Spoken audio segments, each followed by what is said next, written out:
Peace party people. Once again, ladies and gentlemen, this is Let the Record Show. I am Mike Pizzo. I'm Warren Peace. And today's special guest, Cut Copy. We just got your new album here, Freeze Melt. This is great on the red vinyl here. And you guys gave us a list of some of your favorite tracks, and then we went and found everything on vinyl, and now we're going to play those tracks and Let the Record Show. Sound good? Nice. Amazing. All right, let's do it.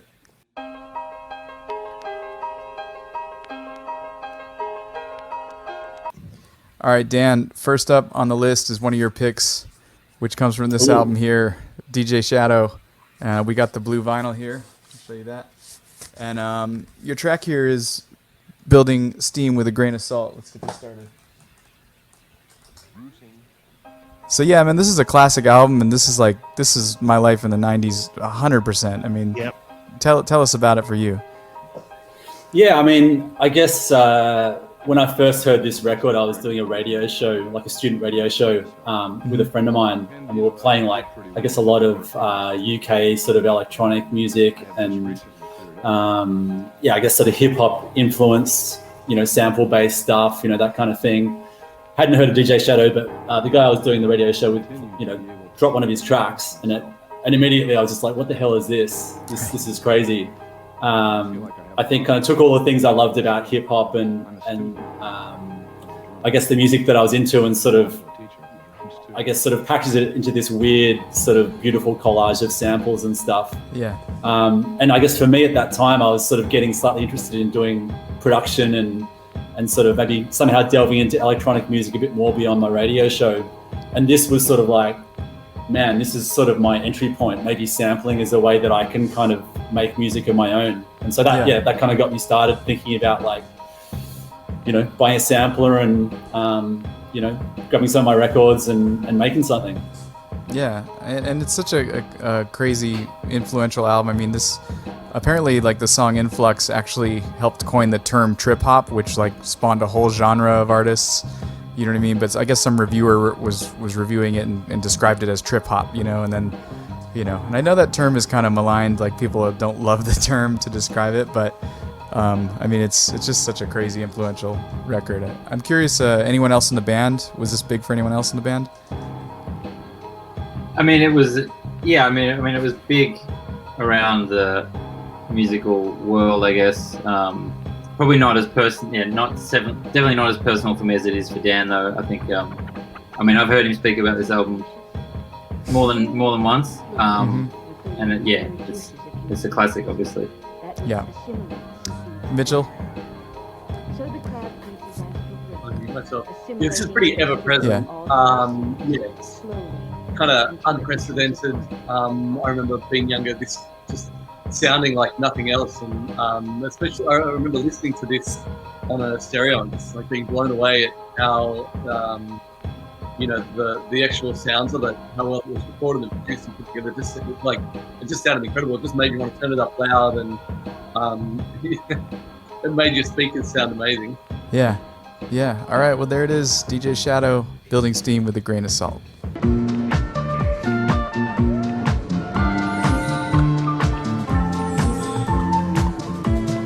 All right, Mitchell, one of yours. We have the Avalanches, If I Was a Folk Star, off the Wildflower LP.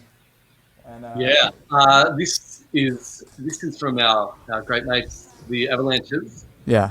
And from their second record, that just such a long time as a matter of speculation as to whether it will ever eventuate.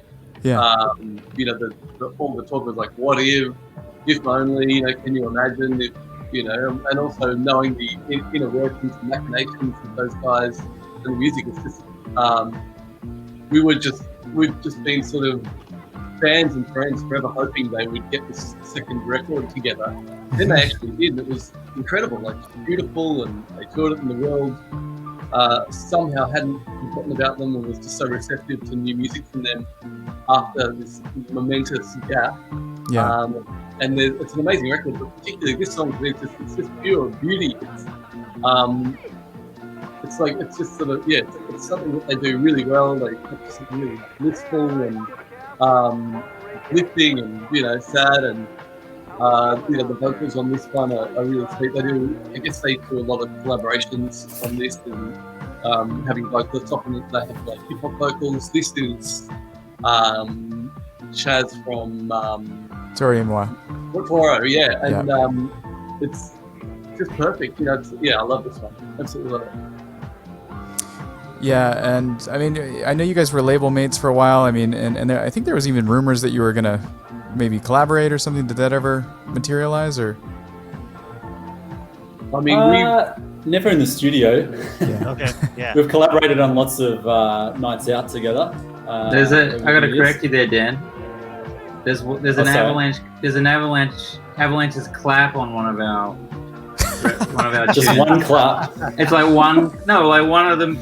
They were mixing this album the same time we were tracking the Free Your Mind album, and Tony came into the studio to do some claps with us. So not The technically, claps count. it counts, right? Who got the We publishing? sampled them. Yeah. Yeah. Yeah. All right, there it is. Avalanches. If I Was a Folk Star.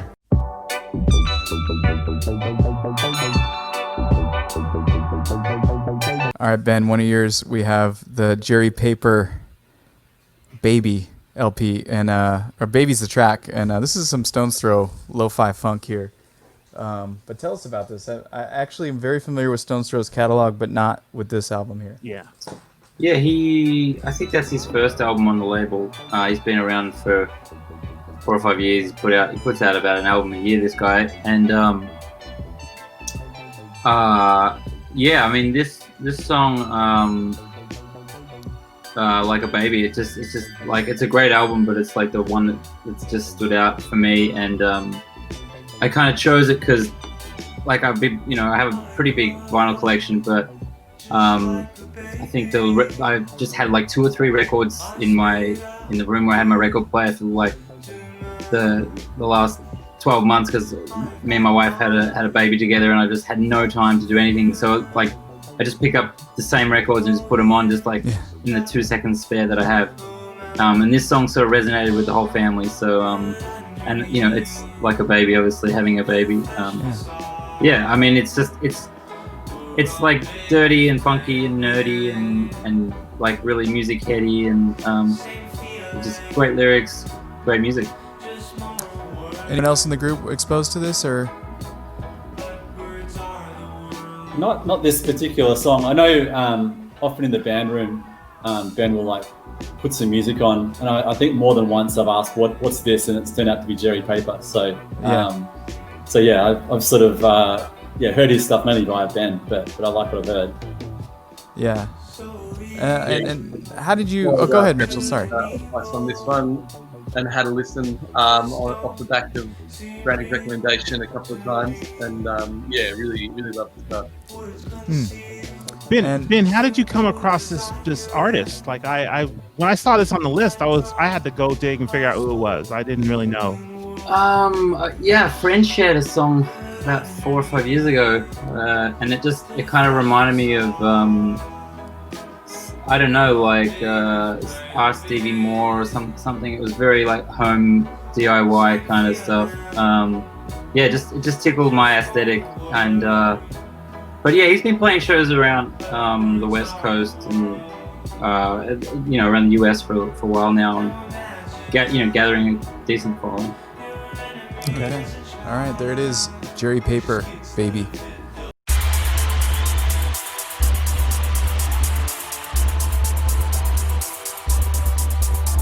All right, Dan, straight from Russia, we have a KLF Make It Rain flexi disc. This is Wow. They used to put these on like That cereal looks like a boxes. bootleg. Yeah, I think it is a Legit. bootleg. I mean, it is literally like Xerox paper. Yeah, but yeah, we're gonna try our luck here because I don't even know if this will play or what. But let's check it out.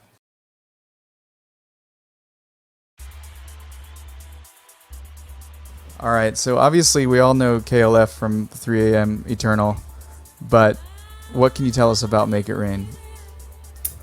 I guess it's another song from that White Room album that I guess is their main sort of big commercial record that that kind of made the UK sort of music press go bonkers over them. But basically, this is sort of a record that I encountered kind of growing up. Like before I even had a clue about dance music, I was probably listening to grunge or something kind of relatively offensive at the time. But for some reason, the KLF was just like grabbed my attention. I don't know whether it's just like all these weird kind of sort of lyrics about the justified ancients of Moo or Trans Central, or like what all these weird things were that they were talking about. But I was somehow captivated by it. And then kind of years later, I guess it would have been sort of late 90s or so, kind of really got into dance music at that point and sort of went back to that record and was just like, wow, this is actually crazy on a whole number of levels, and sort of read back about all the stunts and various weird things that they did back in the day, and even their Chill Out album that came out before this, which sort of has elements from this record, but in a sort of weird ambient kind of journey. And it was just like everything they'd done was just kind of insane but awesome at the same time. And it's the sort of artists, I find them very inspiring. You could never kind of like follow in their footsteps really, because they're just sort of out on their own planet really. But everything that they've done just artistically is kind of just astounding to me. Yeah, how about the other guys? Were you did you grow up on KLF, or were you exposed to this when it came out in the 90s? Yeah, I remember at the time thinking they were like this sort of complete oddity. This sort of bizarre thing that you'd sort of still see on music morning television. I claim the crazy video clips.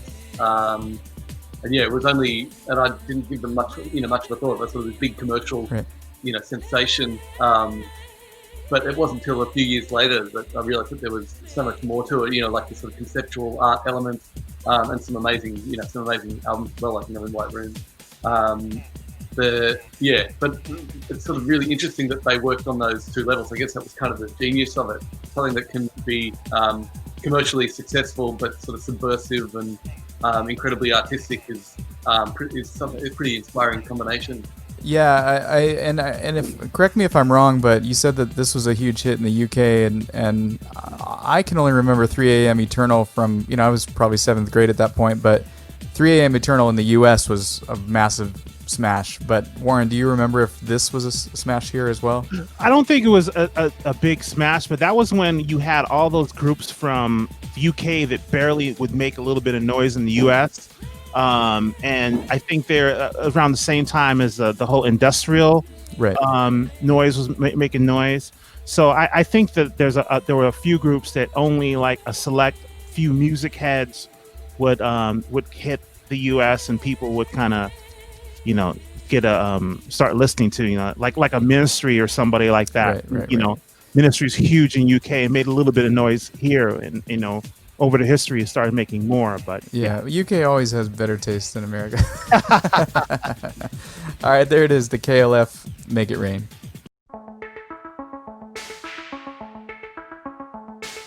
All right, Mitchell, we got one of yours now. We have Yazoo. It's for whatever reason they were called Yaz in North America and Yazoo overseas. I don't know. I noticed there's a bunch of those examples. Huh? The London Suede. Yes. One of them. Yep. So your cut is Only You. I mean, tell us about this.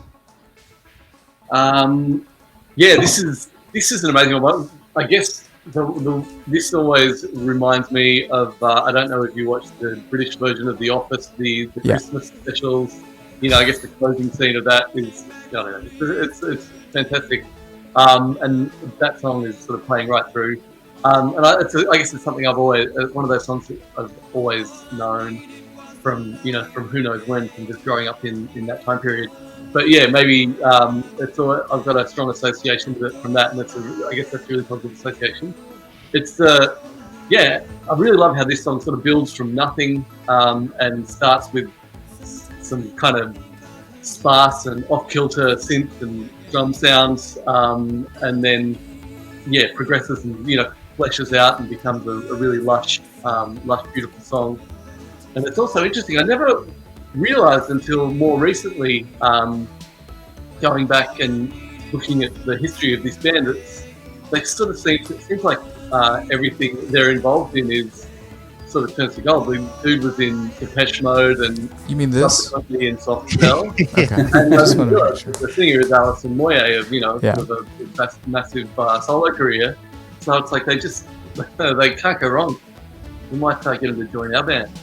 Yeah, it's crazy too late. because Vince Clarke, he wrote this while he was in Depeche Mode, and then he left to create Yazoo or Yaz, and it's just crazy when you look back at that history that this actually could have been a Depeche Mode song, and to imagine it in that context is so insane. Exactly. I mean, Exactly. yeah. And, it's not especially feminine vocals. You could if you close your eyes, it could just as easily be a guy singing. She's got a pretty Sure. unique sounding voice.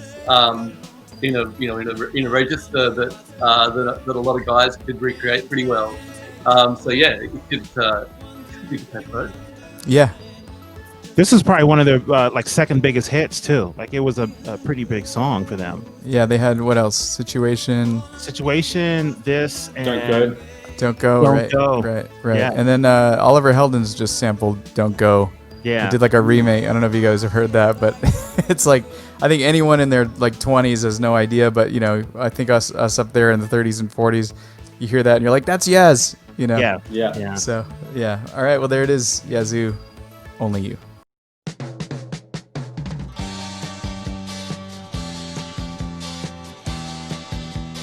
All right, Ben. Finally, we have the Chris Cohen LP, and this is on peach vinyl here. And your cut here is Green Eyes. Let's check this out. This is another one. He was a member of Deerhoof, and I like this one. It's a little psychedelic here, but tell us about it.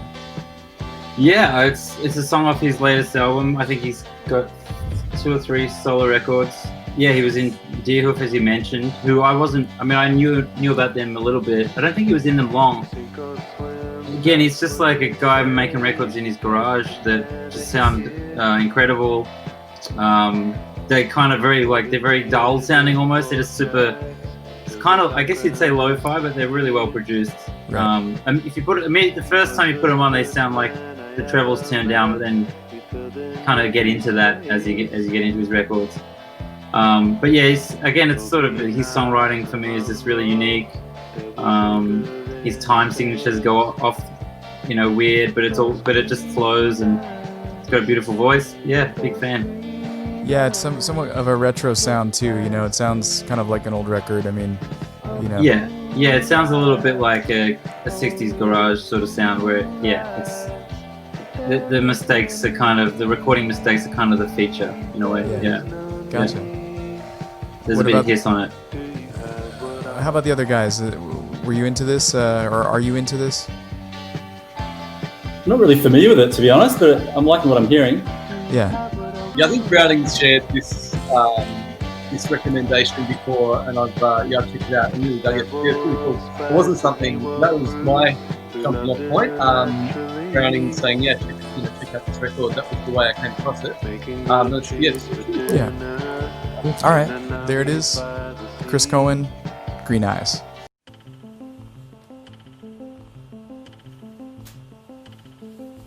All right, finally, we have your new album. This is great. I mean, as I was saying earlier, Freeze Melt, it's just a fantastic album for these times that we're in. Like, everyone's at home, everyone's chilling, and it's a super chill record.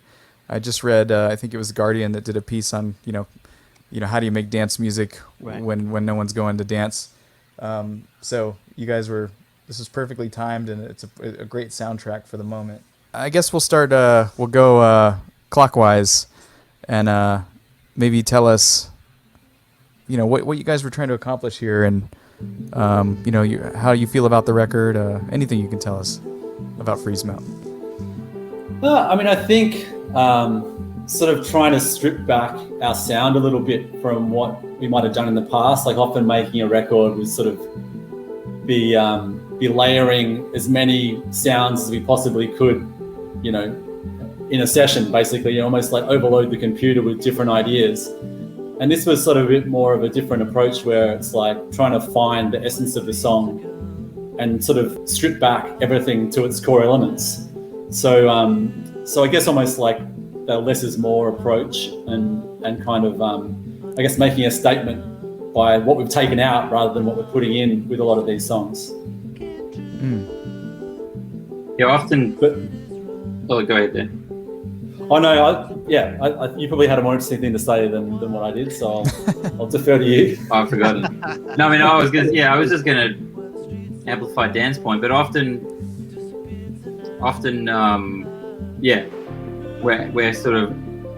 we're adding, as a band, we're getting together and we're adding a lot on top of an arrangement that's already sounding pretty amazing. Often Dan's demos are kind of pretty special on their own. And then this time around it was almost like, how do we just make that the thing?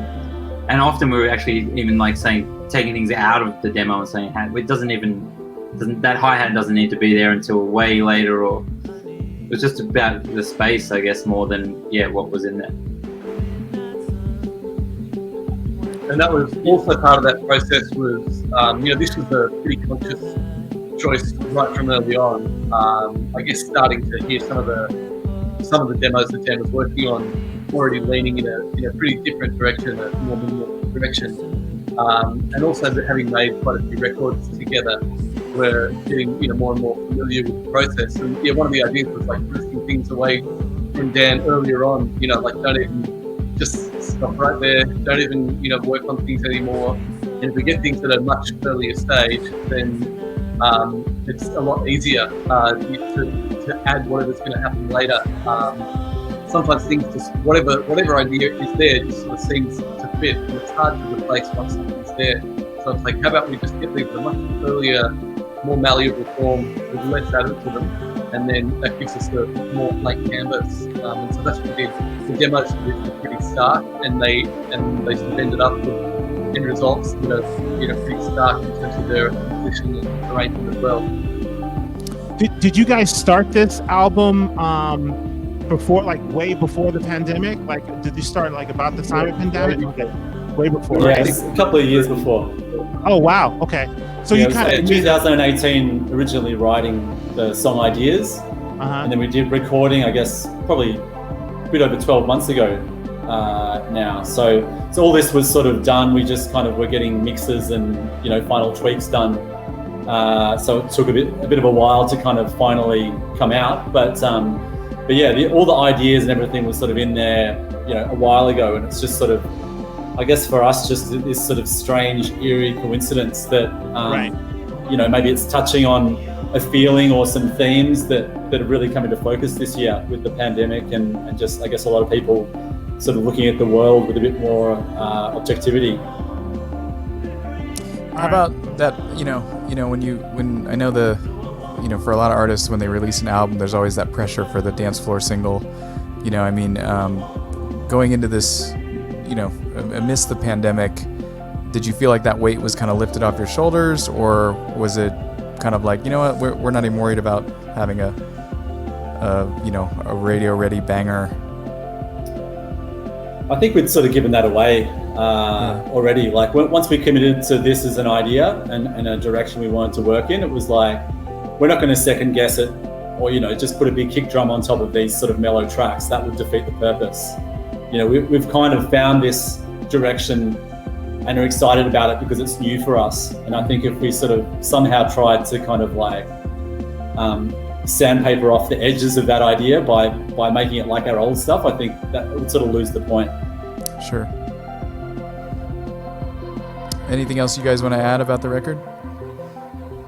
I think we've resisted that temptation for quite a while anyway, the temptation that is to make big dance floor songs. Sure. I think that has, I guess some of our biggest songs have been pretty dance floor already. And I guess the formula would be, the ideal formula would be to follow it up with more big dance floor songs. And, every time it comes around to working on the music, we always sort of make the choice of what we actually want to do, songs that we want to write and albums that sound the way we want them to sound. So we've sort of leaned away pretty hard from that already in the past. So Sure. this is definitely more of a departure. But I think we've for a long time already sort of been pretty good at resisting that temptation. So to us, it feels like sort of a more natural slide into minimalism, I guess. Yeah. All right, well, beautiful album, guys. You know, Yeah. thanks for putting it out. We've been enjoying it all week since it dropped on Friday.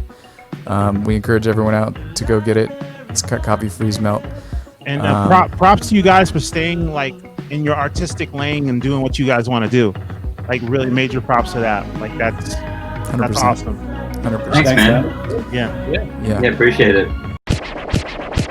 All right, that is it. This is Let the Record Show. I am Mike Pizzo. I'm War and Peace. And special guest, Cut Copy. Thank you, gentlemen. Amazing. Thanks, dudes. Yeah, thanks for doing the show. Everyone go get the Freeze Melt. Yes. And we'll see you guys next time. See you guys. Thank you. Thank you. All right. Good to see you. Peace. Thanks. Every